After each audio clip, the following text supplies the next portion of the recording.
اته هغه کارونه چې یوازې هوښیار خلک یې ترسره کوي.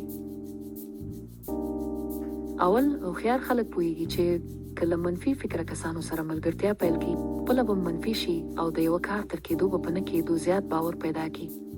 دوهم هوښیار خلک خپل ځان له نورو کسانو سره نه پرتله کوي. هوښیار خلک پوهیږي چې هر انسان بیل استعداد، بیلې ځانګړنې او ذوق لري او هیڅ وخت یو انسان بل په څېر نشي کېدای. دریم هوښیار خلک دا نه وایي چې ژوند باید بیخي بې عیبه وي.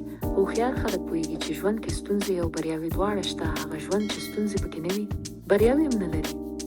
څلورم هوښیار خلک مشکلاتو ته د مشکل په سترګه نه ګوري، بلکې هوښیار خلک ستونزې د ننګونې له زاویې ګوري. دوی ستونزې فرصت ګڼي او ګټه ترې پورته کوي. پنځم هوښیار خلک سختیو او ستونزو ته زړه نه خوري. هوښیار کسان درک کولی شي چې ستونزو او سختیو ته زړه خوړل تلپاتې خفګان زېږوي. شپږم هوښیار خلک ستړي کېږي خو بې حوصلې کېږي نه، ځکه غوسه او ستړیا خلاقیت وژني. اووم هوښیار خلک راحت په زحمت کې ویني. هوښیار خلک په دې اګاه دي چې یو ورځ کې څوک نشي کولی شتمن شي. اتم هوښیار خلک خپل افکار مثبت ساتي، خوشبین وي او هیلې پالي.